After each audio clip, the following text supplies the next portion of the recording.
Isahan na nating subaybayan ang ating kasaysayan na pinamagatang.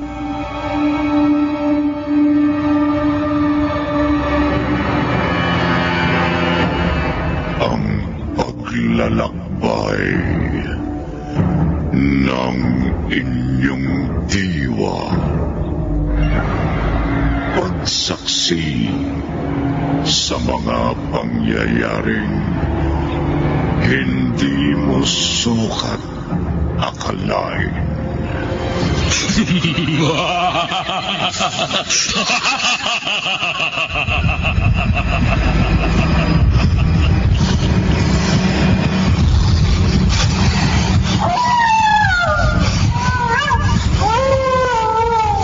Limang taon.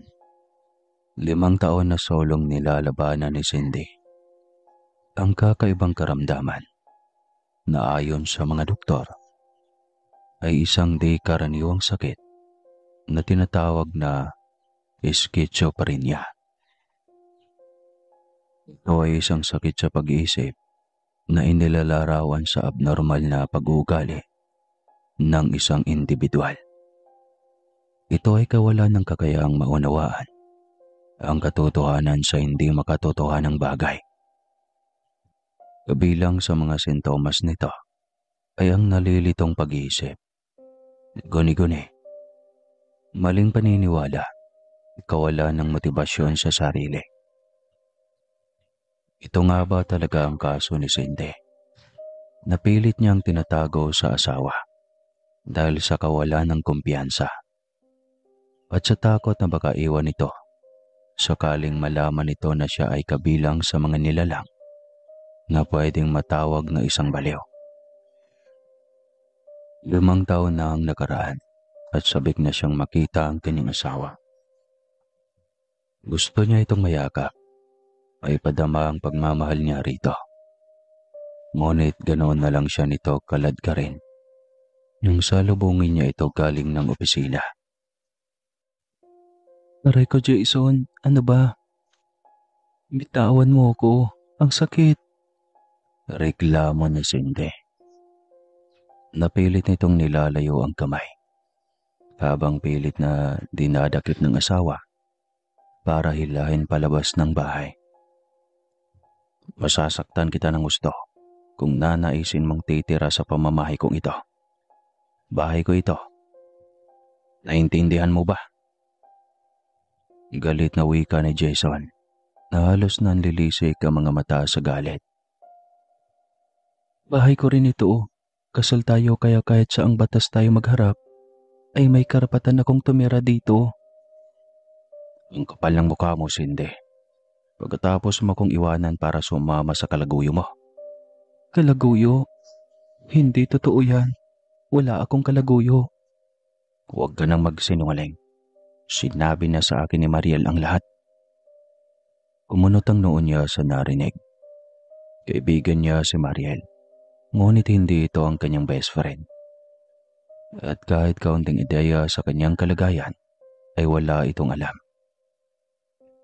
Natahimik ka kasi bistado ka na. Singhal pa rin ni Jason. Hindi totoo yan, sagot niya. Isang batang lalaki ang lumabas mula sa munting silid. Sa kanila agad nakatuon ang atensyon nito. Papa, sino siya? Bakit mo siya inaaway? Tanong ng bata. Wala anak, naligaw lang sa bahay natin. Pagsisinungaling nito sa bata. Naligaw? Jason, atin ang bahay na ito. At saka sino ang batang iyan? Ako po si Jer. Anak po ako ni Papa Jason at Mama Mariel. Saad ng bata na halos ikasira ng utak ni Cindy. Kung hindi lang niya kayang kontrolin ang sarili sa loob ng 5 taon niyang pag-aaral na makontrol ito, ay malamang kanina pa niya na biktima ang napakagwapong bata. Maputi ito at mataba. Bagay na bagay dito ang bilugang mata, manipis na labi at katamtamang taas ng ilong. Kombinasyon ito ni Mariel at Jason, kaya tiyak na hindi ito maididinay ng dalawa. Habang nakatitig sa bata ay biglang tila kumalam ang kanyang sikmura.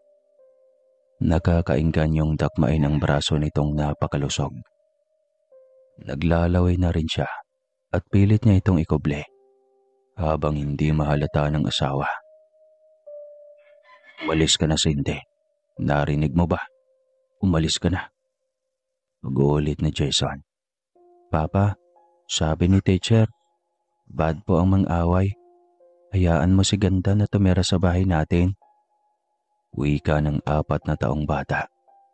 Pero Jer, Papa, tignan mo siya, ang payat. Kailangan niya ng mag-aalaga. Sabihin natin kay Mama tulungan siya. Wika pa ng bata. Halos sumikip ng husto ang kanyang dibdib dahil sa narinig. Si Mariel na kaibigan niya, kaya siyang siraan sa kanyang asawa para lang maagaw ito sa kanya. Parang gusto na niyang magwala dahil sa sobrang sakit ng kanyang puso. Sobra-sobrang parusa iyon sa kanya. Kailan siya naging masamang nilalang para parusahan siya ng ganon kabigat? Kung pwede lang niyang sabihin kay Jason ang kanyang kondisyon. Kung alam lang nito ang pinagdadaanan niyang hirap bago niya tuluyang makontrol ang sarili. Iyon nga lang, tula na yatang kagalingan ang kanyang sakit. Tiyak niyang hindi ito schizophrenia lang. Ang totoong dahilan ay hinawaan siya ng pagiging aswang at hanggang sa kasalukuyan ay nasa katauhan pa rin niya. Ang pagkakaiba lang sa ngayon ay dahil kaya na niyang makontrol ang sarili sa tuwing umaatake ang pagiging aswang niya. Hindi rin siya makapaniwala na itong anak ni Jason ang magliligtas sa kanya mula sa pagpapalaya sa kanya. Patakbo nitong pinasok ang kwarto ng ina para ibalita ang kanyang presensya. Napakakapal lang talaga ng mukha mo para magpakita pa, Cindy. Pagkatapos mong mawala na parang bula. Pagkatapos mo kong iniwan na parang baliw sa kakahagilap ng dahilan kung bakit bigla mo na lang akong iniwan ng walang dahilan. Ngayon babalik ka ulit para guluhin ang tahimik ko ng mundo. Ikaw talagang nasaktan. Mukhang hindi naman halata. Tignan mo. May anak ka at sa kaibigan ko pa. Kung tutuusin, sino sa atin ang nagloko, Jason? Walang hiya ka. Gusto mo kong baliktarin ngayon? Hindi mo alam kung anong pinagdadaanan ko sa loob ng 5 taon. Pero pangako, babawi ako sa iyo. Tanggap ko kahit nagkaanak pa kayo ni Mariel. Ayos lang sa akin. Anya, kaya't pang totoo ay gustong-gusto niyang lamunin ang bunga ng pagtataksil sa kanya ng asawa. Ang napakalusog na batang si Jer, kung kagaya lang noong mga nakarang taon, para siyang baliw na aso na hindi makontrol ang sarili sa tuwing aatake ang halimaw sa kanyang katauhan. Tiyak na walang kawala sa kanya ang batang si Jer. Hindi na kita gustong makasama pa. Narinig mo ba? Si Mariel na ang bumuo sa pagkatao ko. Simula nung iwanan mo ko. Tila binagsakan ng langit si Cindy nang marinig iyon mula sa sariling asawa. Pero pinilit niyang maging matatag. Buo ang loob niyang muling mabawi ito sa kaibigan. Siya ang legal na asawa. Mas may karapatan siya dito. At kung tutuusin, pwede niyang ipakulong at kasuhan ang mga ito. Ngunit hindi niya gagawin. Dahil ayaw niyang malagay sa kahihiyan ang asawa. Lalong ayaw niyang malagay sa kahihiyan ang pangalan nito. Lalo at isa itong guro sa pampublikong paaralan. Bukas ng umaga, asahan kong pagising namin ay wala ka na sa bahay na ito. Bili nito. Hindi mo pwedeng gawin yan, Jason. Oras na paalisin mo ko sa bahay. Ipapakulong ko kayo ni Mariel at ang bata at ang anak ninyo ng iyong kataklisilan. Sa DSWD siya mapupunta. Ikaw ang unang nagloko. Wala ka ng karapatan pa na akusahan ako Wala kang ebidensya na nagloko ako. Ikaw, ang linaw ng ebidensya na niloko mo ko. Nariyan ang anak mo. Narito si Mariel na patunay ng pagloloko mo. Giit niya. At na rin siyang makauwi si Mariel dahil kakalbuhin niya ang ahas niyang kaibigan. Huwag mo nang ibalik sa akin ang sumbat. Ikaw ang nang iwan. Iyon ang maliwanag. Inis na wika ni Jason. Natigil lang sila sa bangayan nang biglang bumukas ang pintuan. Namilog ang mga mata ni Mariel nang makita siyang nakatayo sa harapan ni Jason. Nagbalik ka? Gulat na tanong nito. Oo. At narito ako para bawiing muli kung ano ang akin. Walang hiya ka, Mariel. Kaibigan kita. Paano mo ko nagawang ahasin ako? Umiiyak na tanong niya. Iniwan mo si Jason nang walang paalam. Lugmok na lugmok siya. At ako ang naging sandigan niya noong wala ka. Maliwanag nito. Sinakyan mo ang kahinaan niya noong mga panahong nawala ako. Na hindi mo man lang inalam kung anong nangyari sa akin. Kayo ni Jason. Basta na lang kayo nagharutan ng hindi inalam kung nasaan ako at kung ano ang naging lagay ko. Litanya niya. Sumama ka kay Gustavo, ang best friend mong lalaki. Para ano? Anong gagawin niyong dalawa? Magtanan? Kitang-kita ng dalawa kong mga mata iyon. Sumbat pabalik ni Mariel. Nailing na lamang si Cindy. Hindi niya alam kung paano ipaliwanag dito ang lahat. Mali ang pagkahusga mo, Mariel. Alam mo kung gaano ko kamahal si Jason. Hindi na sana ako nagpakasal kay Jason. Kung makipagtanan lang din pala ako sa best friend ko. Kung ganoon, saan kayo nagpunta sa loob ng 5 taon? Biglang singit ni Jason. Hindi ko pa kayang ikwento sa iyo ang lahat. Hindi ko rin alam kung paano. Siguro, pagdating ng araw, kapag handa na akong ilantad sa iyo ang lahat. Litanya niya. Galit siyang tinititigan ni Jason. Tila wala na itong tiwala sa kanya. Pagkatapos siyang nawala ng 5 taon. Marami silang naging bangayan. Walang gustong sumuko. Kaya ang huling desisyon ay titira sila sa iisang bahay. Si Mariel at ang anak sa guest room. Samantalang si Cindy at Jason sa kanilang kwarto. Hindi siya papayag na hindi katabi ang asawa. Magdidemanda siya oras na susuwayin siya ng mga ito. Pagkatapos kumain, pumasok na siya sa kanilang kwarto at naggulong. Pagdating sa loob, ay halo-halong emosyon ang inilabas siya. Mabilis siyang kinuha ang kanilang wedding photo na nakadisplay sa ibabaw ng side table at niyakap. Hindi iyon itinapon ni Jason. Kaya ibig sabihin ay siya pa rin ang mahal nito. At paano na-attempt ni Mariel na sumama kay Jason? Kung kayong ang nakadisplay na litrato ay ang orihinal na asawa pa rin. Nailing na lamang siya habang iniisip iyon. Hinintay niya si Jason sa loob, subalit hindi ito pumasok. Mag-isang oras na ang nakalipas, kaya sinubukan niya itong puntahan sa sala.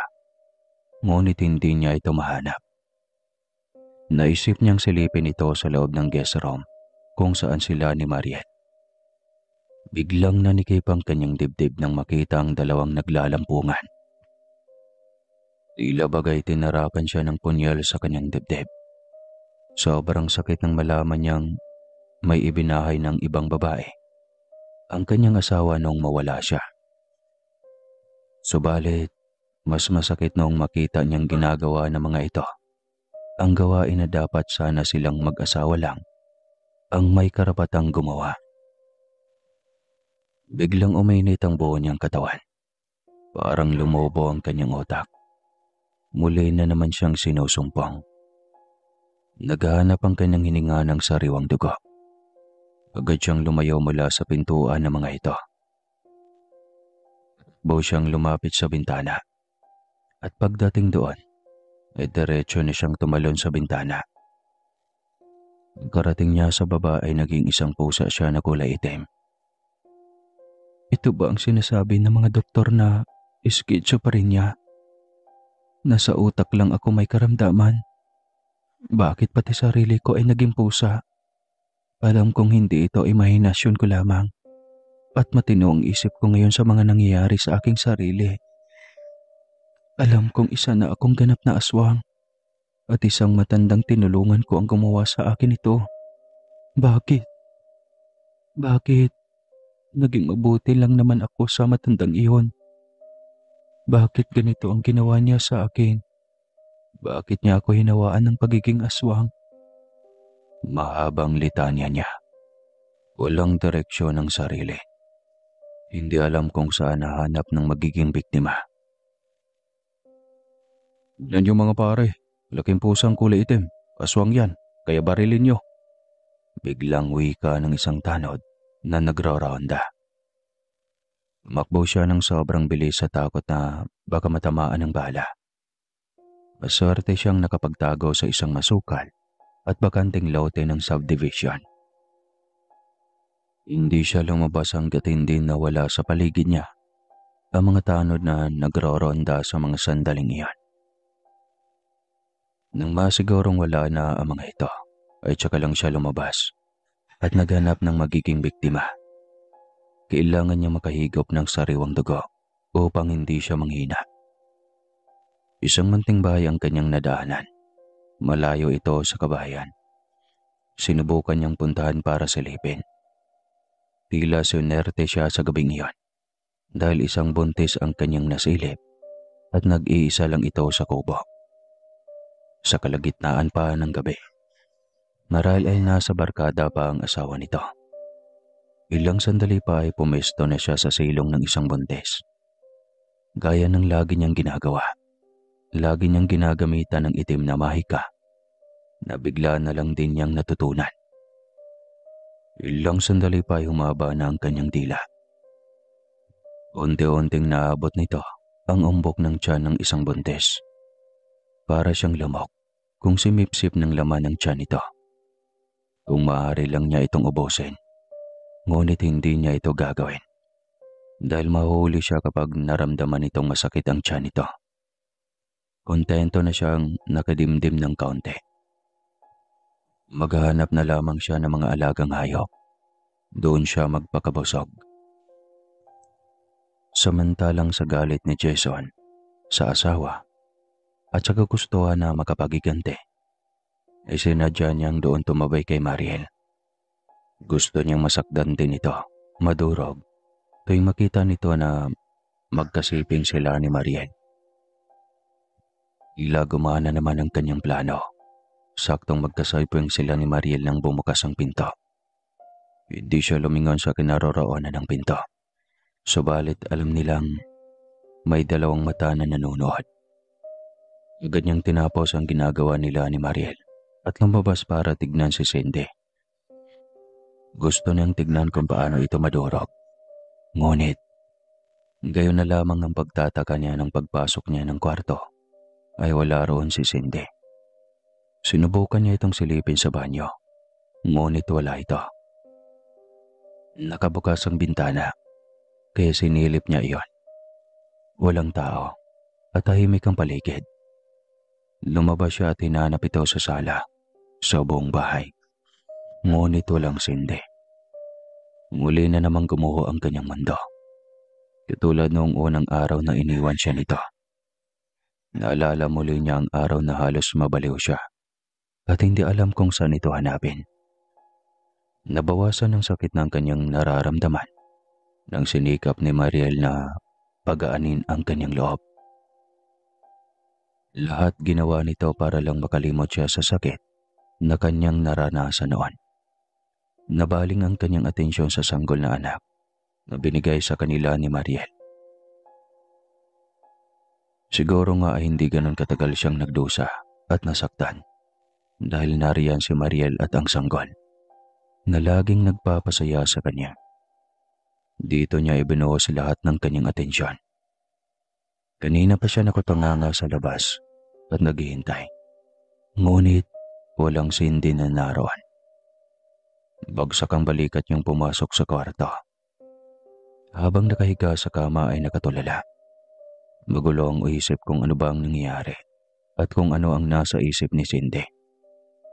Hindi na niya ito kilala at tila wala na itong pakialam sa kanyang nararamdaman.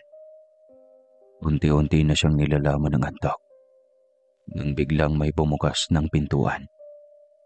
Pagbukas ng pintuan ay bumungad ang kanyang asawa na papasok na at maingat na isinasara ang pinto. "Noong ginagawa mo dito sa kwarto ko?" Matabang at galit na tanong niya rito. "Kwarto ko rin ito, Jason. Kaya kwarto natin. At kaya ako narito dahil kailangan ko ng magpahinga." "Bakit ka pa bumalik? Hindi ka na ba masaya sa piling ng kung sino mang kasama mo nung nawala ka? Nagsawa ka na sa kanya, kaya bumalik ka na naman sa akin. Ubos na ba ang ninakaw mong pera sa akin?" "Anong ninakaw? Wala akong ninakaw sa pera mo, Jason." "Anong wala? Ikaw ang may hawak ng joint account natin sa bangko. Nasa sayo ang ATM. Paanong wala kang ninakaw?" Natahimik si Cindy. Kung ito ang ibig sabihin nitong ninakaw niya, ay walang kahit piso ang nabawa sa bangko. Dahil savings nila yon. "Pwede ba, Cindy? Umalis ka na sa bahay na ito."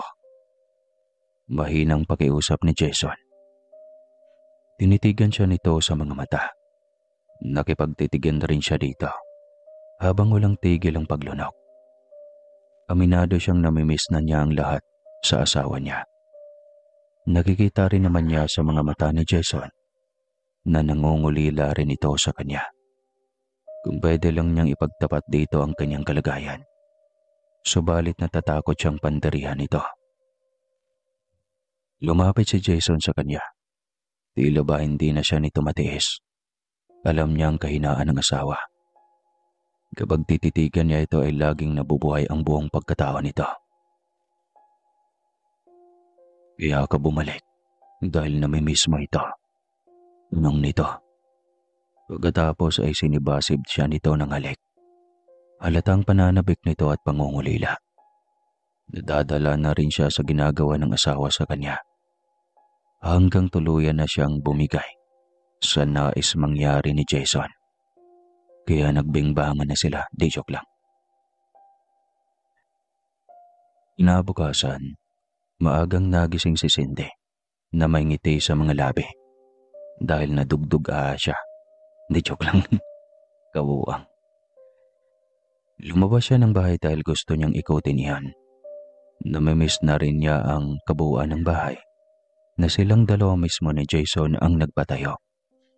Isa siyang nurse noon at 8 taon din siyang nakapag-ipon bago nakilala si Jason na isang guro sa pampublikong paaralan.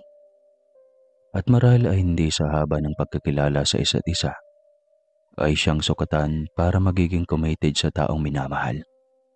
Dahil 1 taon lang silang naging magkarelasyon, ay pumayag na agad siyang magpakasal dito. Nangarap na magkaroon ng masayang pamilya. 3 taon na rin silang nagsasama noon, ngunit hindi man lang biniyayaan ng anak. Hanggang sa nangyari sa kanya ang hindi inaasang pangyayari sa kanyang buhay. Nagsimula iyon noong sinubukan niyang iligtas sa ospital na kanyang pinagtatrabahuan ang matandang babae na nag-aagaw buhay. Tila nagmamakaawa itong hawakan niya ang kamay nito, kaya mabilis rin niya iyong inabot. Biglang may kung anong enerhiyang kumapang sa kanya at pagkatapos ay tuluyan ng binawian ng buhay ang matanda. Iyan lang ang simula nung mag-umpisa ang lahat. Noong unang gabi ay balisa lang siya at pagkaramdam niya ay sobrang napakalinsangan ng panahon. Unti-unting nagbago ang lahat sa kanya. Hanggang sa isang gabi ay nagising siya sa kalagitnaan ng kanyang tulog. Maliwanag at malaki ang buwan ng gabing iyon. Hindi niya maintindihan ang kanyang sarili. Nauuhaw siya at pilit niyang punan iyon ng napakaraming malamig na tubig. Ngunit wari niya ay hindi iyon ang solusyon. Kasi nakikita niya sa kanyang balintataw ang kanyang katauhan na sarap sa pagsipsip ng dugo ng sanggol. Hanggang sa matagpuan na lamang niya ang sarili na nasa harapan ng mga premature na sanggol na naka-incubator. Inikot niya ang tingin sa buong loob. Walang ibang naroon. Naganap siya ng pwedeng paglagyan ng sanggol. Nakahanap naman siya ng isang karton na walang laman. Iyon ang kinuha niya at nilagyan ng sanggol na lihim niyang ipinuslit. Sa likod siya dumaan at sinisigurado niyang walang may makakita sa kanya na mga kasamahan niya sa trabaho. Dinala pa niya ang sanggol sa masukal at bakanting lote malayo sa mga mamamayan. Balisa siya at hindi mapakali. At kahit patapos na niyang lantakan ng buong sanggol, hindi pa rin nabawasan ang kanyang nararamdaman. Hanggang sa makauwi na siya at nalinis na ang buong katawan, ay ganoon pa rin ang kanyang nararamdaman. Nang magising si Jason ay napansin nito ang kanyang pagkabalisa at tila nanginginig ang buong katawan. Tinanong pa siya nito kung ayos lang siya. Ang sagot lang niya dito ay giniginaw lamang siya. Gusto nitong lumiban ng pasok para maipa-check up siya subalit nagmatigas siya. Ayaw niyang kasama ito. Sakaling magpapa-check up siya, ayaw niyang mag-alala ito sa kanya. Kaya nang makaalis na ito ay tsaka lang siya nagpunta sa psychiatrist. Iyon ang diagnose nito sa kanya. Schizophrenia ang kanyang sakit. Ang daming nareseta. Lahat iyon ay ininom niya, subalit hindi tumatalab sa kanya.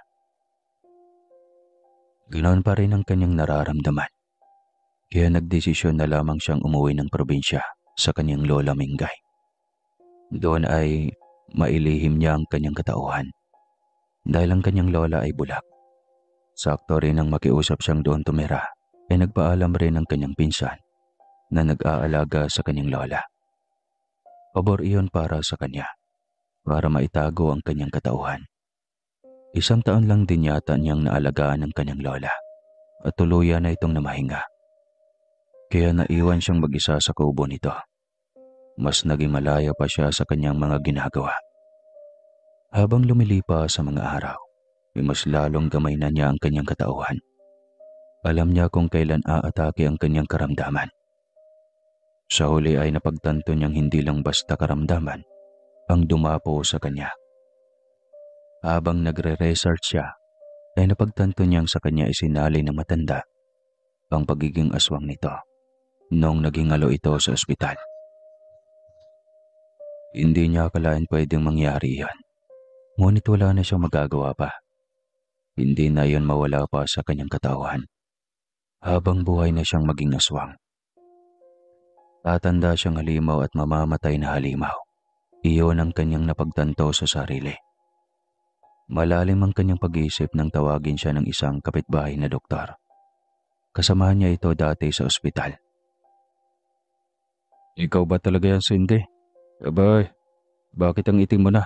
Pero alam mo ba, mas lalo kang gumanda. Bagay sa iyo ang kanyang balat.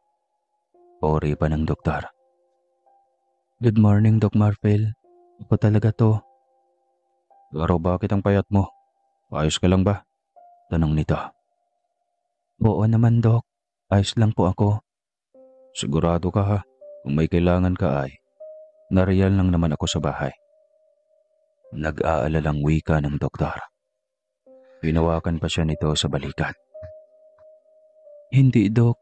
Ayos lang talaga ako. Salamat po sa concern mo. Sagot niya. Natigil sila sa pag-uusap nang marinig ang boses ni Jason mula sa kanilang likuran. Hindi na malaya ni Cindy na lumabas na rin pala ito ng gate. Sabay silang napalingon ng doktor at napabaitaw ito sa kanyang balikat ang doktor nang makita ang kanyang asawa. Magandang umaga sa iyo, paring Jason. Batay ng doktor habang nakatingin dito. Walang maganda sa umaga na ito. Lalo na at harutan ang nabungaran ko. Matigas na wika nito.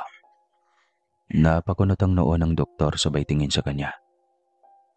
Jason, huwag ka namang bastos. Saway niya. Oh, bago pa palang bastos sa lagay na ito. Nanlulumong sagot ni Jason na noon ay nakapamewang na. Hinahayaan mo kasi ang asawa mo mag-isa. Sige ka. Baka isang araw takuha na pala ang loob ng asawa mo. Tila pananakot pa ng doktor. Halos nilipad na ni Jason ang kinaroroonan nito at walang kontrol na pinagsusuntok ang doktor. Todo awat naman si Cindy sa asawa. Ngunit napakalakas nito. Ramdam niyang tinakasan na siya ng lakas at naninilim na ang kanyang paningin. Nanlilisik ang mga mata ni Jason na binalingan siya ng tingin. Napilit nilalayo sa doktor dahil sobrang nakakahiya. Wala pa siyang tulog ng maayos kagabi dahil sa mga bagay-bagay na kanyang iniisip. Kaya wala rin siyang masyadong lakas. Nanghihina ang kanyang katawan at parang gusto nang bumigay. Hanggang sa bigla na lamang nagdilim ang kanyang paningin. Namataan iyon ng dalawang lalaki kanina lang. Ay gusto nang magpatayan sa kanyang harapan. Cindy, sambit ng doktor. Nang marinig yun ni Jason ay lilingon siya nito. Nagulat rin ito nang makitang sobrang putla niya. At bago pa siya humandusay, ay naramdaman niya ang pagsalo sa kanya ng asawa. Nang magising siya ay nasa tabi niya si Jason at si Mariel. Hinihilot ang kanyang mga kamay. Pilit niyang inalalayo sa babae ang kanyang kamay na hawak nito. Bitawan mo ko. Ano ba? Singal niya. Nag-aalala lang ako sa iyo, Cindy. Uwi ka ni Mariel. Hindi ko kailangan ng pag-aalala mo. Ikaw na nga itong tinulungan. Ikaw pa ang mag-iinarte. Pagkatapos mong makipaglandian sa labas. Singhal ni Jason. Ikaw ang malandi. Nagkaanak pa nga, diba? Si Doc Marfil, nakipag-usap lang ng maayos sa akin. Maayos, pero nakaakbay sa'yo. So nagsiselos ka? Tanong niya dito. Tila gumuhit ang sakit sa mukha ni Mariel nang makita ang reaksyon ni Jason. Alam nito na hindi siya nito daw ang palitan sa puso ni Jason. Wala itong paalam na lumabas ng kwarto. Hinatid lang din niya ito ng kanyang mga mata. Ngunit hindi niya inasang susundan pala ito ni Jason. Masakit din iyon sa kanya, kaya wala sa sariling napahagulgol siya. Gagaling ka lang sana, Cindy. Wala sanang problema. Saad niya sa sarili. Biglang nagaring ang cellphone sa kanyang bulsa, kaya mabilis siyang dinukot iyon. Napakunot ang kanyang noo nang makita sa monitor ang kanyang kaibigan na nakakaalam ng kanyang kondisyon. Lene? Sambit niya matapos buksan ang linya. Narito ka na pala, sabi ni Doc Marfil. Kung hindi pa niya ako tinawagan, hindi ko pa malalaman na nandito ka na. May himig pagtatampo na wika nito. Pupuntahan naman kita, alinman sa mga araw na ito. Naunahan mo lang akong tawagan. Sorpresa nga sana. Palusot niya. Ano?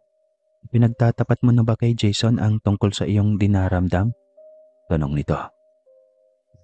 Hindi maaari, Lene. Hindi niya pwedeng malaman hanggat hindi ako gagaling sa sakit na ito. Ayaw kong pandirihan niya ako. Mabilis na sagot niya. Napabuntong hininga na lamang si Lene sa kabilang linya.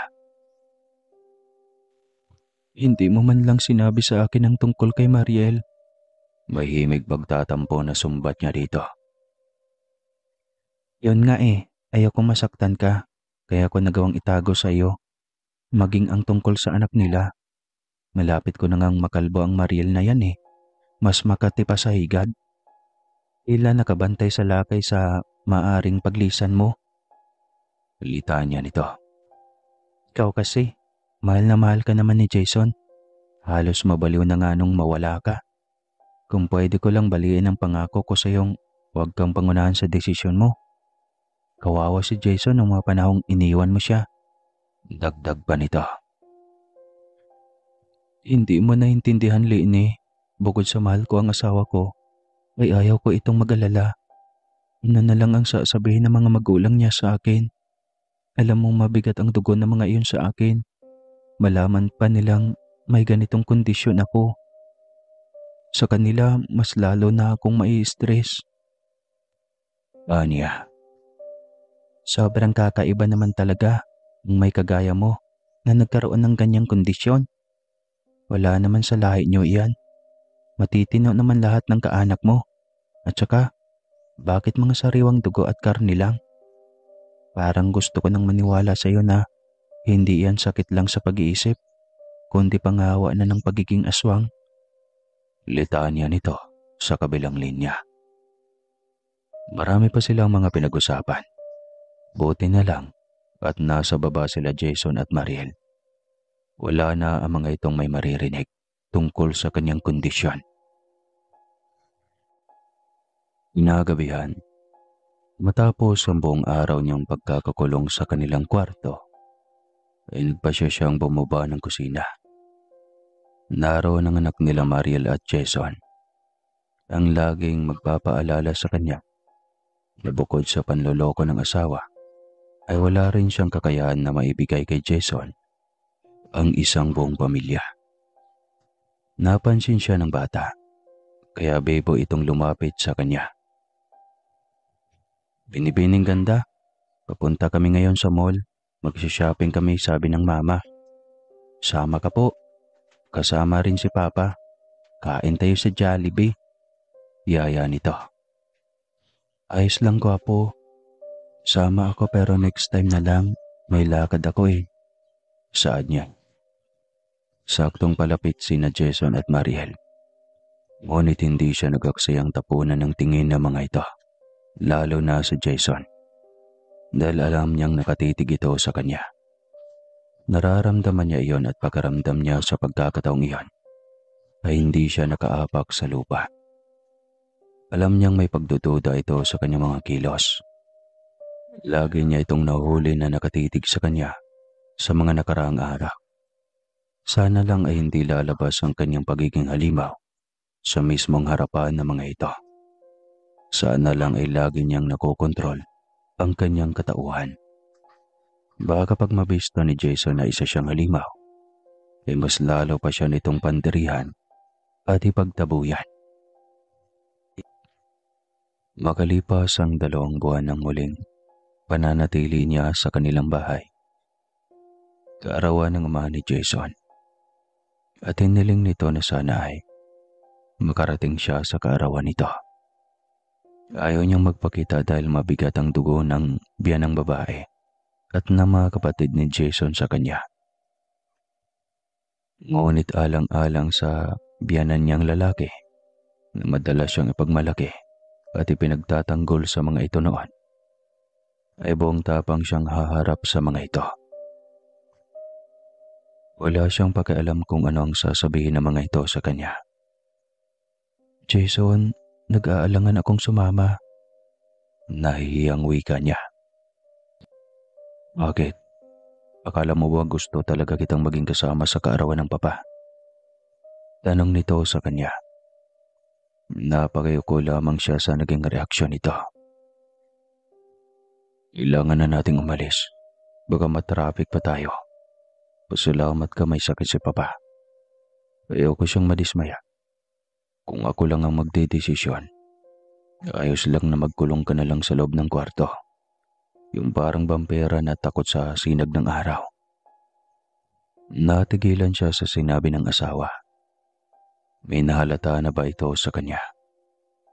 Bigla siyang naging praning.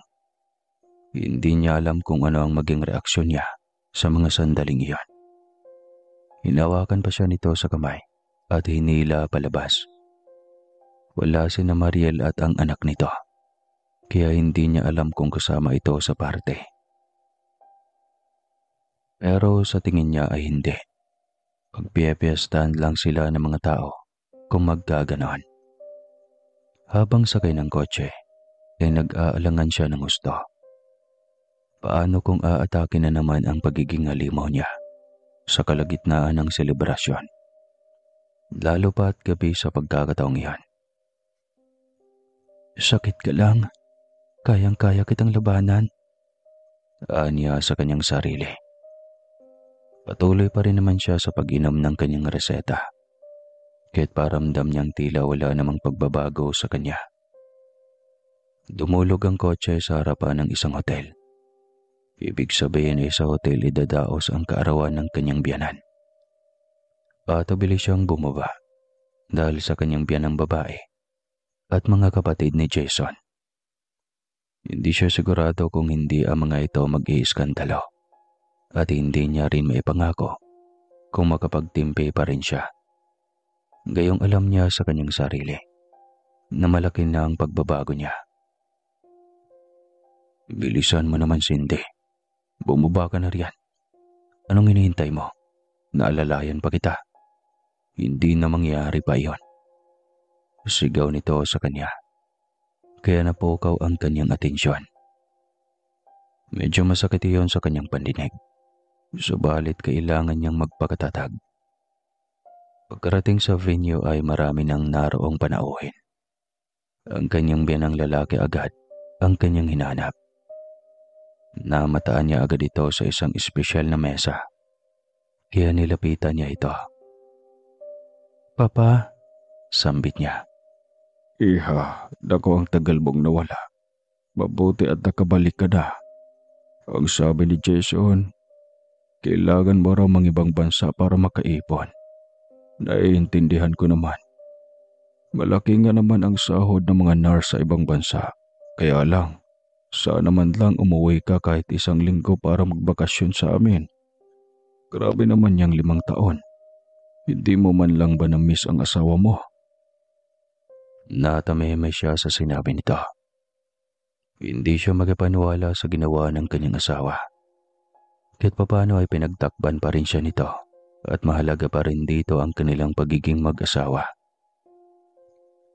Ngumiti siya ng tipid sabay abot ng kamay nito para magmano. Yumakap na rin siya dito. Bago ito binati sa maligayang araw na iyon ng kaarawan nito. Mag-uusap pa tayo mamaya, Cindy. Huwag kayong umuwi agad ha. Hiling nito. Tumangaw lang din siya sabay ngiti ng tipid. Paggalingon niya ay saring paglapit ng bunsong kapatid ni Jason. Hindi niyo naman sinabi na imbitado pala ang babaeng ito sa parating ni Papa. Hindi sana ako na lang ang hindi pumunta rito. Panira ng araw ko ang pagmumukha nito eh. Uwi ka nito. Divina, huwag kang bastos. Ang daming bisita ni Papa na narito. Respetuhin mo naman ang desisyon ng Papa. Yun na nga eh. Laging desisyon nyo lang ang mahalaga. Reklamo nito. May sakit ang Papa.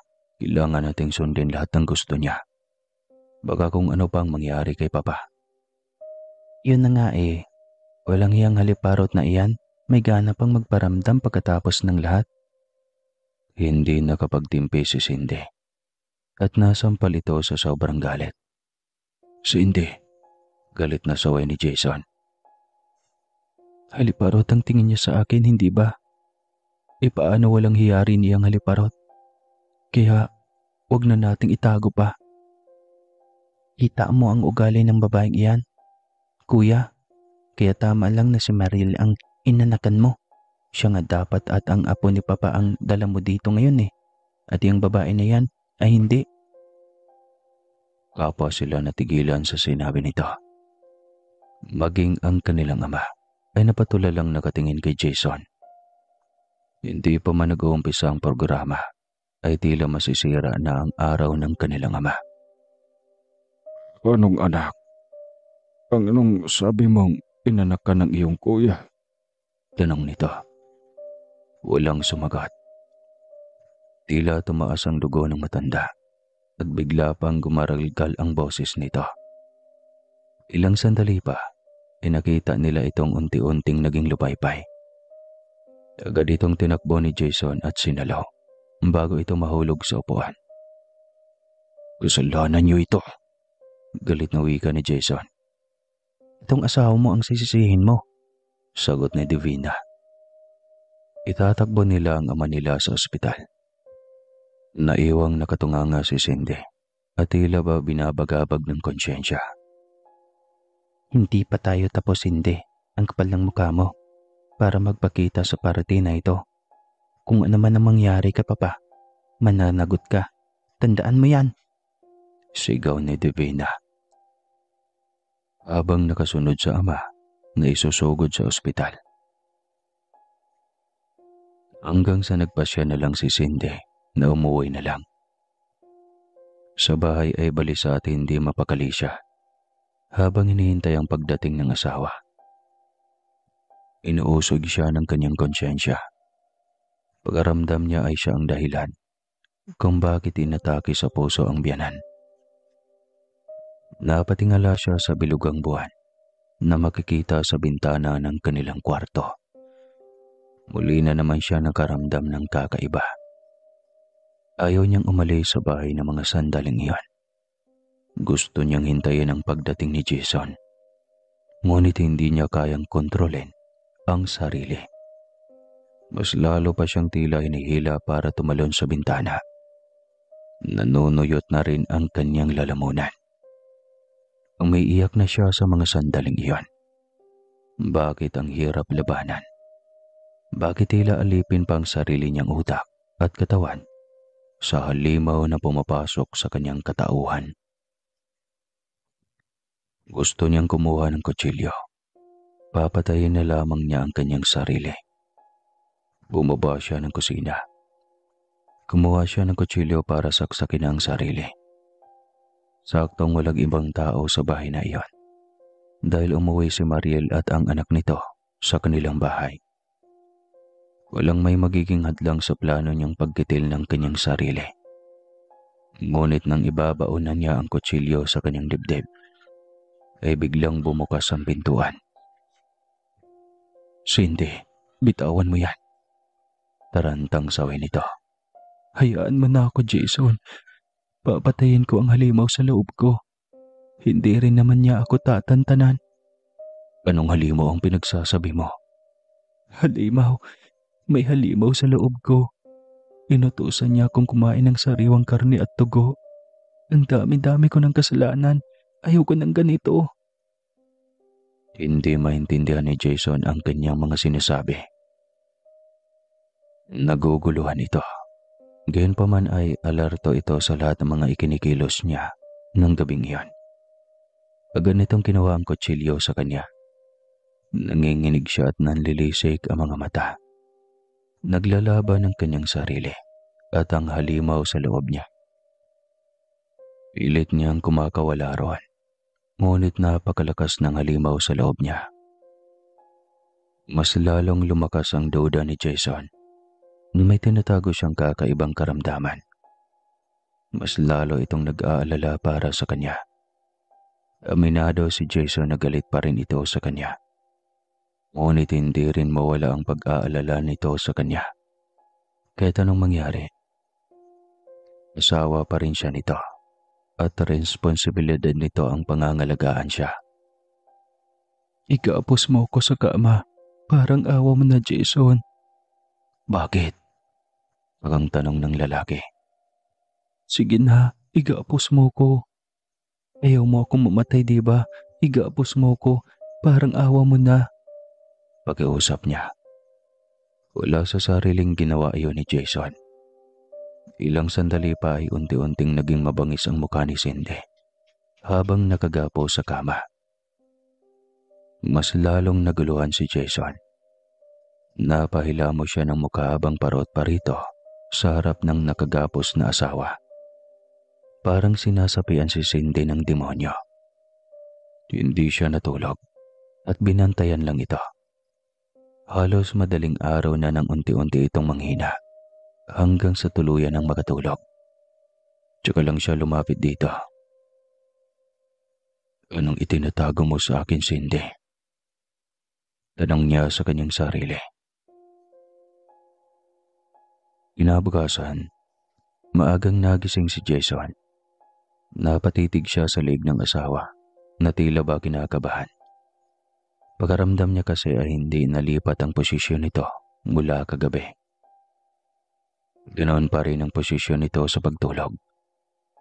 Napabuntong hininga na lamang siya nang makitang humihinga ito. Natampal na lamang niya ang kanyang noo nang mapagtanto ang kanyang kaparaningan. Hindi na muna siya pumasok ng trabaho sa araw na iyon. Gusto niyang kumprontahin ang asawa at paaminin kung ano talaga ang tinatagong sakit nito. Hindi na siya mapapakali pa. Habang nakaupo sa sofa at naghihintay sa paggising ng asawa, ay biglang may nag-doorbell. Agad niyang binuksan ang gate at bumungad ang isang mensahero. May inaabot itong sobre. Napakunot ang kanyang noo habang inaabot iyan. Katapos siyang pumirma ay isinara na niya pabalik ang gate at dinala ang sulat sa loob ng bahay.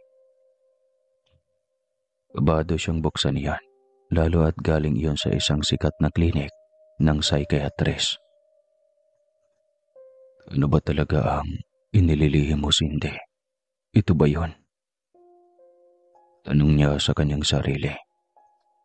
Nang mabuksan ay agad niya itong binasa.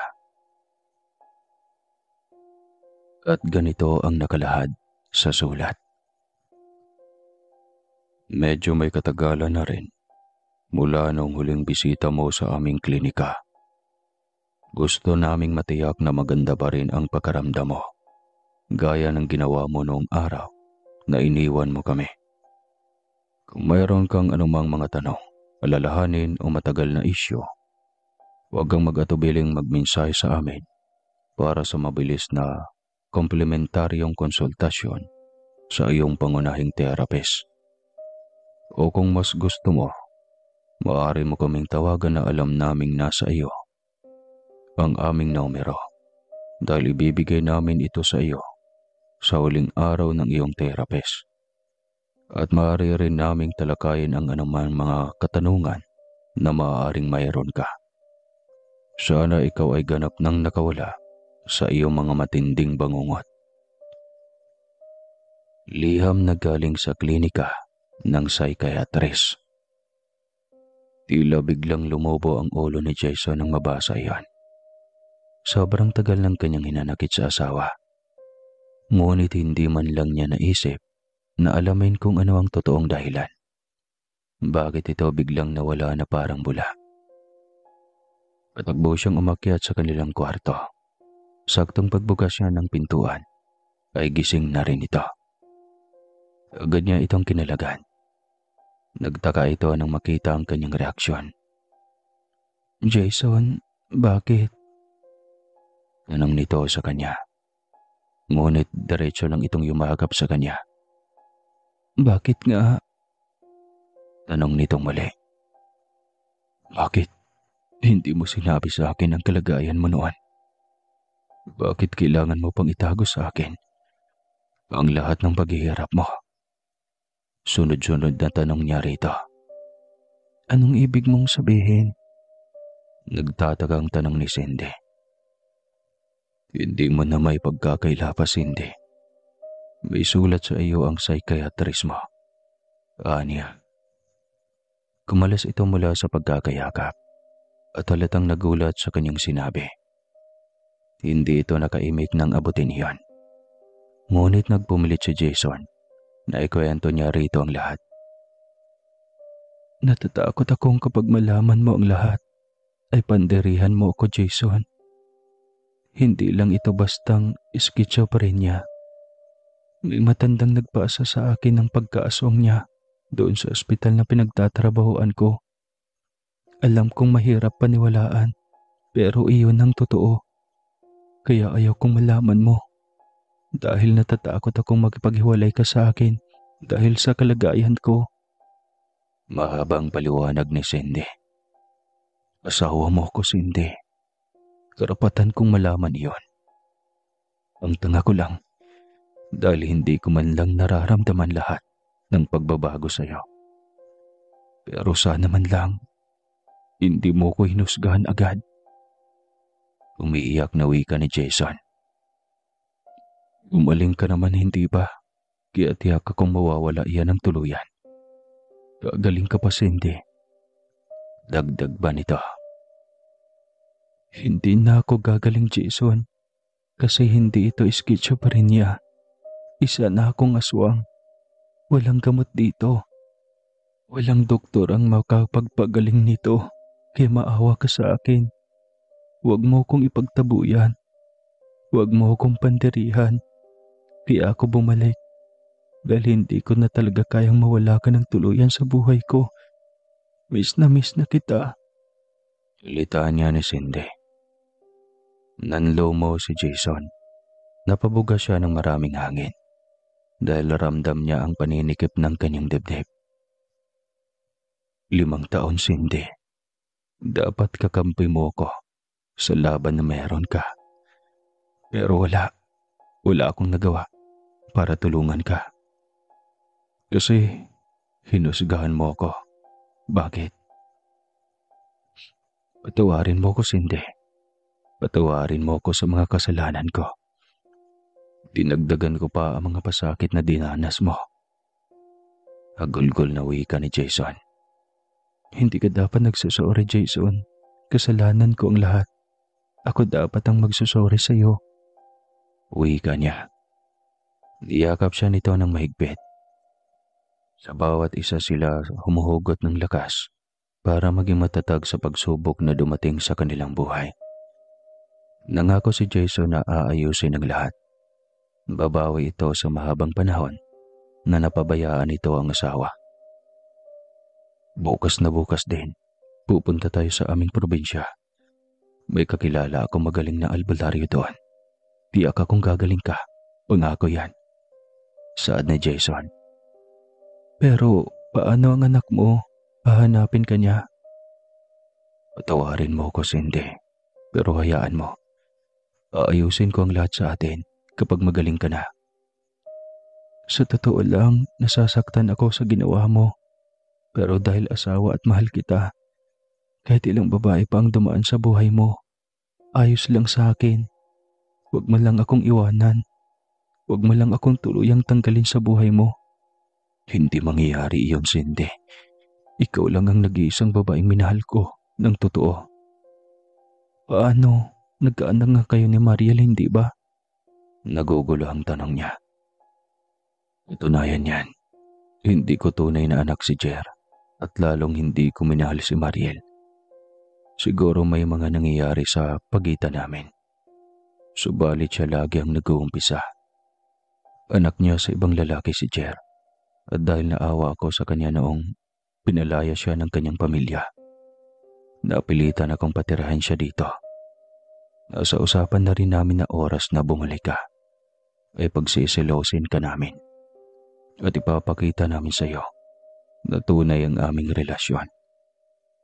Yun pala ay ginagago ko lang din pala ang sarili ko. Mahabang kwento ni Jason. Patawarin mo ko, Cindy. Pangako. Babawi ako sa iyo. Ani pa nito. Ayos lang yun. Marami pang pagkakataon para bumawi tayo sa isa't isa. Niyakap muli ni Jason ang asawa ng sobrang higpit.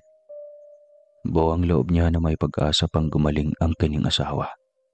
Na kaya pa nilang buuin ulit at magiging masaya ang kanilang pamilya. Paalis na sila nang nakasalubong nila si Mariel at ang anak nitong si Jer. Papa, saan ka pupunta? Kasama mo si binibining ganda? Tanong ng bata. Anak, ay mahalagang lakad kami. Tsaka ka na namin kausapin ng mabuti. Okay? Nagmamadali kami. Paliwanag ni Jason. Anong ibig sabihin nito, Jason? Iiwasan mo na kami ni Jer? Tanong ni Mariel. Pwede ba, Mariel? Nagmamadali kami. At saka, sinabi ko na kay Cindy ang lahat. Alam na niya ang tungkol sa iyo at kay Jer. Biglang bumigat ang reaksyon sa mukha ni Mariel. Naawa si Cindy dito. Halatang nahuhulog at umibig ito sa kanyang asawa. Ngunit siya ang may karapatan kay Jason. Kaya bahala na maging makasarili siya. Babawiin niya ang tunay na pag-aari niya. Habang sakay ng bus ay hindi mapakali si Cindy. Natatakot rin siya.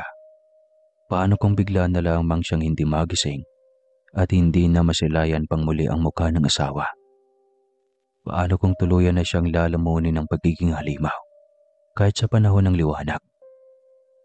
Marami siyang takot sa kanyang sarili.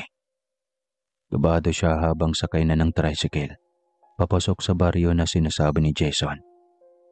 Hindi siya sigurado kung ano ang naghihintay sa kanya doon. Sasaktan ba siya? Hampasin ang kung anong mga sanga, na gaya ng mga nakikita niya sa telebisyon at mga pelikula. Maging si Jason ay hindi rin mapalagay. Halata ring nangangamba ito para sa kanya.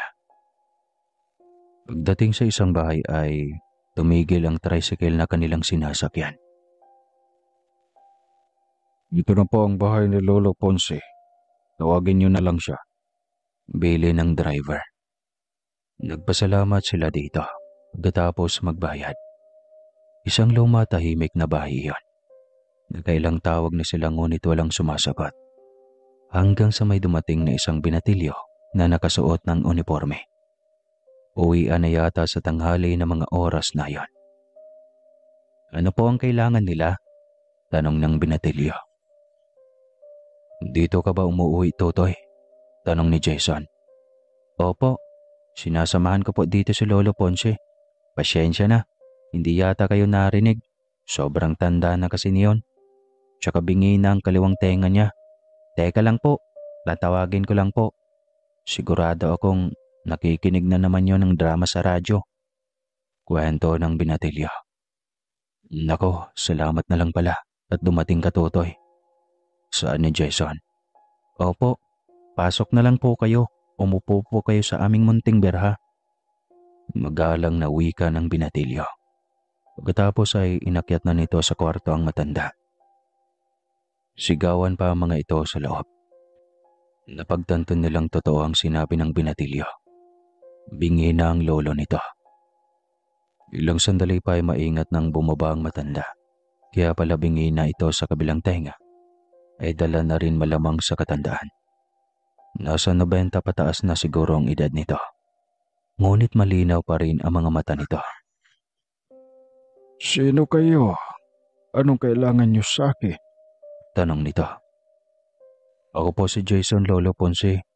Magpapagamot po sana ang asawa kong si Cindy. Pasigaw niyang sagot sa kanang bahagi ng tenga ng matanda. Sinong Jason? Pasigaw ring sagot nito. Yung anak ni Lucio at Bilin po, Lolo. Dating nakatira dyan sa likod ng bahay niyo. Nako, ikaw na ba yung batang Jason noon? Nako, hindi na kita makilala. Kalaking tao mo na. Samantalang uhugin ka pa nung mga panahong dito kayo nakatira. Wika ng matanda. Si Cindy na kanina ay kinakabahan ay napatawan na lamang sa sinabi ng matanda. Napaubo si Jason na tila ba nahihiya sa asawa. Pero lang naman yun, Jason. Ang gwapong bata mo nung kabataan mo.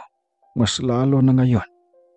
Tsaka lang nakangiti si Jason sa pambawi ng matanda. Siya nga pala. Ano nga ang kailangan niyo? Papagamot po, Lolo. Nahawaan ng aswang ang asawa ko. Kwento ni Jason. Nako, kawawa naman. Nito. Sabay hawak sa tiyan ni Cindy. May kinapa ito sa gitnang tiyan ng babae. Nailing ito at siniguro pa ang ginagawang pagkapa sa kung anong bagay sa loob ng tiyan ni Cindy. Nako, kailangan mong mailuwa ang batong nasa loob ng tiyan mo. Wika ng matanda. Bato? Kunot noong tanong ni Cindy. May pinalunok bang bato sa iyo? Tanong ng matanda. Umiling siya at pilit na inalala noong maghihingalo ang matanda. Nung inilalapit niya ang mukha sa naghihingalong matanda dahil parang may gusto itong sabihin sa kanya. Ngunit pagkayuko niya ay bigla na lamang siyang napaubo dahil pagkaramdam niya ay may pumasok sa bibig niya na isang bilog at matigas na bagay. Napaubo pa siya ng malunok iyon Ngunit walang lumabas sa kanyang lalamunan. Doon nagumpisa lahat. Kwento niyang lahat iyon sa matanda. Nako, kawawa itong asawa mo. Nagustuhan ng nilalang ng dilim.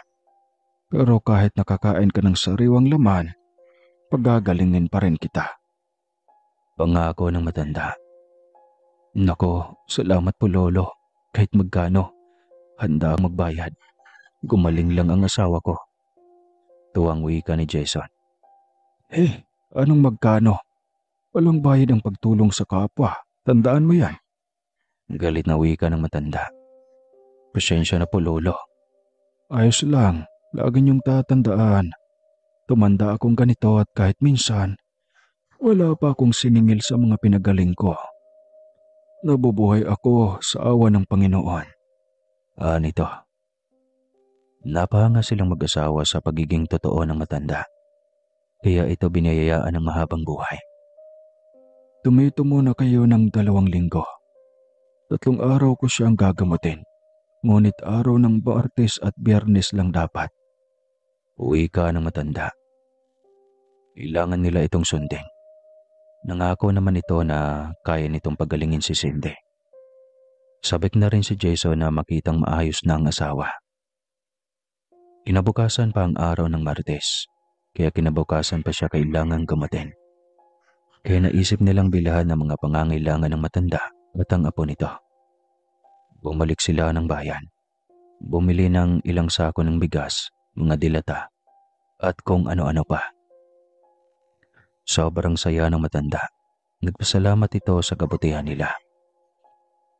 Binigyan din nila ng cellphone ng apo nito para may gagamitin sa pag-aaral. Kinabukasan, inumpisahan na ni Lolo Ponce ang paggamot kay Cindy. Habang nakahiga ay kabado siyang nanalangin na sana ay kakayanin niya ang lahat. May inusal itong panalangin habang hinahawakan ng kanyang tiyan. Kinuha nito ang maliit na bote ng langis at ipinainom iyon sa kanya. Paggalunok niya ng bagay na iyon, ay biglang tila sinilaban ang kanyang sikmura. Sobrang init na tila ba ay napapaso ang loob. May isang bagay na tila nagwawala sa loob ng kanyang tiyan. Kaya namilipit siya sa sakit. Kakayanin mo, maging matatag ka iha. Wika ng matanda. Hinawakan ni Jason ang kanyang kamay. Kaya mo yan, Cindy. Nandito lang ako sa tabi mo. Wika nito. Nanginginig ang buong katawan niya. Tila ba nang hina siya. Ngunit sa kabila ng lahat, ay parang gusto niyang wasakin ang bubong at lumipad palayo. Nasusuka ako, Jason. Aniya. Ilang sandali pa ay bigla na nga siyang naduwal. Malalapot na laway at napakalansa. Hindi niya maintindihan kung ano ang kulay ng kanyang suka. Sige lang, ilabas mo hanggang kaya mong ilabas. Pero kung hindi, talagang aabot tayo sa 3 gamutan. Wika ng matanda. Hindi nga nagtagumpay sa araw na iyon, kaya hinintay na naman nila ang sumunod na araw kung kailan ito ginagawa ang panggagamot. Umabot sila ng mahigit 1 linggo sa bahay ng matanda. Ngunit naging makabuluhan naman. Dahil na ipaayos nila ang bahay ng matanda na malapit nang mawasak sa karupukan. Sobrang nagpasalamat ang matanda dahil ginamit silang instrumento upang magkaroon ito ng bagong bahay. Dumating ang huling araw ng paggamot sa kanya. Mas lalo siyang kinakabahan dahil ubos lakas lagi tuwing magpapagamot siya at halos lahat ng laman sa kanyang tiyan ay naisusuka na niya. Ngunit hindi pa rin siya nagtagumpay na may suka ang itim na mutya ng aswang. Huwag kang matakot, huwag kang mag-alala. Pinapangako ko sa iyong gagaling ka sa araw na ito. Lalabas iyang mutya ng aswang sa sinapupunan mo. Maniwala ka lang sa akin. Paniniguro ng matanda.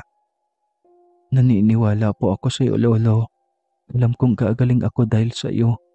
Kaya maraming salamat dahil nariyan ka. Uwi ka niya rito. Ngumiti lang ang matanda pagkatapos ay inumpisahan na nito ang ritual. Katulad lang din sa una nitong ginawa. Ngunit sa pagkakataong iyon, napakahaba ng panalangin nito. At ilang sandali pa ay biglang may lumabas na itim na kulay na kumikinang na bato sa kanyang bibig. Sa wakas, malaya ka na. Uwi ka pa ng matanda.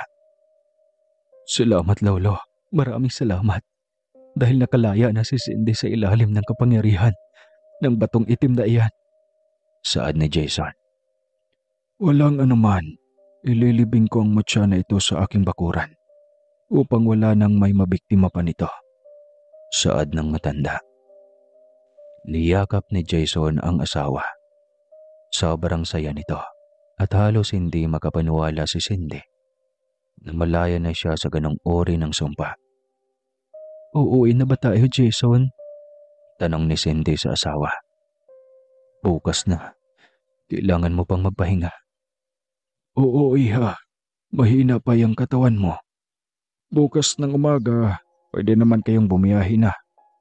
Uwi ka ng matanda. Sinunod nga nila ito. Umaga na silang umalis. Nagpasalamat sa kanila ulit ang matanda. Hindi sila nakakalimutan ito. Sa dami ng nagpagamot na mayaman sa matanda, sila lang ang may busilak na pusong nagdesisyon na patayuan ito ng bagong bahay. Pagdating nila sa kanilang bahay ay naabutan nila doon si Mariel. Pinilit ni Cindy na harapin ito ng maayos. Tila nahihiya naman itong tumingin sa kanya. Sa huli ay gumawa na ito ng desisyon. Mabigat sa loob ko itong gagawin kong desisyon, ngunit para sa ikabubuti ng aking anak at ng kanyang buhay. Iiwanan ko siya sa inyo, Jason. Sana lang ay ituring mo siyang tunay na anak, gaya ng ginawa ni Jason sa kanya. Itaan niya nito. Paano ka? Tanong ni Cindy dito. Gusto kong lumayo, gusto kong mag-ibang bansa. Siguro DH, pwede na. Gusto kong ibangon ang aking sarili. Umiiyak na wika nito. Patawarin mo ko kung minsan akong naging dahilan ng sama ng loob mo, Cindy. Dagdag pa nito. Ano ka ba? Wala yun. Tao lang din tayo. Tsaka may kasalanan din naman ako. Kung sana hindi ako naging malihim sa asawa ko. Wika niya. Naging maayos ang kanilang usapan at maging si Jason ay sobrang saya. Napalapit na sa kanya ng gusto ang bata, kaya totoong anak na ang turing niya rito. Mabilis na ring nakalimot ang bata sa presensya ni Mariel. Malapit ang loob nito sa kanya, lalo na kay Jason, na simula sanggol pa lang ito ay naging ama na ito sa bata. 3 taon nang nakalipas, mas lalong tumibay pa ang kanilang pagsasama kasama ang bata. Napagtagumpayan na nga yata nila ang hamon ng buhay na sa kanila ay ibinigay noon. Ang sweet naman ng mama at papa, puna ni Jer. Kaya napatawa silang mag-asawa. Naabutan kasi sila nitong naghahalikan sa kanilang sofa.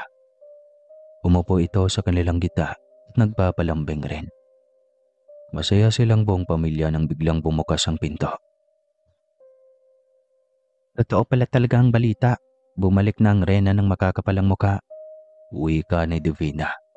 At patungkol iyon kay Cindy. Pwede ba, Divina? Kung pumunta ka lang dito para insultuhin ang ate Cindy mo, mabuti pang huwag ka nang bumalik pa ulit dito. Bakit bang init ang ulo mo sa ate Cindy mo? Pagtatanggol noon ni Jason sa kanya. Noon pa man ay ayaw na ni Divina sa kanya at si Jason lang ang laging nagtatanggol sa kanya mula dito. Kuya, pagkatapos ng ginawa niya sa'yo, ipagtatanggol mo pa ang babaeng iyan? Sumbat ni Divina. Hindi mo alam kung gaano kabigat ang pinagdadaanan ng ate Cindy mo. Wala akong pakialam. Kamunti ka nang mamatay ang papa nang dahil sa kanya. Gagawan mo rin iyon, Divina. Umuwi ka na. Huwag kang babalik dito hanggat hindi mo matatanggap na ang ate Cindy mo ang ginusto kong makasama habang buhay. Litanya ni Jason. Wala siyang pakialam kung sasama ang loob ng kanyang kapatid. Ipaglalaban at ipagtatanggol niya ang babaeng pinangakuan niya sa harap ng altar na magiging kasama niya sa hirap at ginhawa. Umalis itong masamang loob, subalit walang pakialam si Jason. Hindi mo dapat ginawa sa kapatid mo ang bagay na iyon, Jason. Kailangan niyang matuto, Cindy. Kailangan niyang malaman ang lugar niya sa buhay ko. Nakababatang kapatid ko lang siya. Wala siyang karapatan na pangunahan ang aking desisyon. At lalong wala siyang karapatan na bastusin ka. Lalo na sa harapan ko. Litanya ni Jason. Humingi siya ng pasyensya dito. Pakaramdam niya ay siya ang naging dahilan kung bakit nagkaroon ng lamat sa pagitan ng kanyang asawa at ng kapatid nito. Huwag kang mag-guilty, Cindy. Karapatan mo ang ipagtatanggol ng asawa. At ako iyan. Ako ang asawa mo na dapat ay magtatanggol sa iyo. Kahit pa man kapatid ko iyon. Litanya nito. Sobrang nagpasalamat si Cindy sa asawa. Wala na siyang mahihiling pa. Napagdaanan na niya ang lahat. Halos pumasok na siya sa butas ng sinulid. Halos pumasok na siya sa butas ng karayom. At kahit mahirap lusutan, ay nagawa niyang mapagtagumpayan iyon. Kaya ano pang mga pagsubok ang darating, handa siyang harapin iyon. Dahil napatunayan niyang hindi siya nag-iisa sa hamon at laban ng kanyang buhay. Maging tapat tayo sa ating kabiyak, at iyon lang ang susi ng isang matagumpay at masayang pagsasama. Wakas! Kahit anong mangyari sa buhay natin, ito lang ang lagi nating tatandaan. Huwag kalimutan, magkape.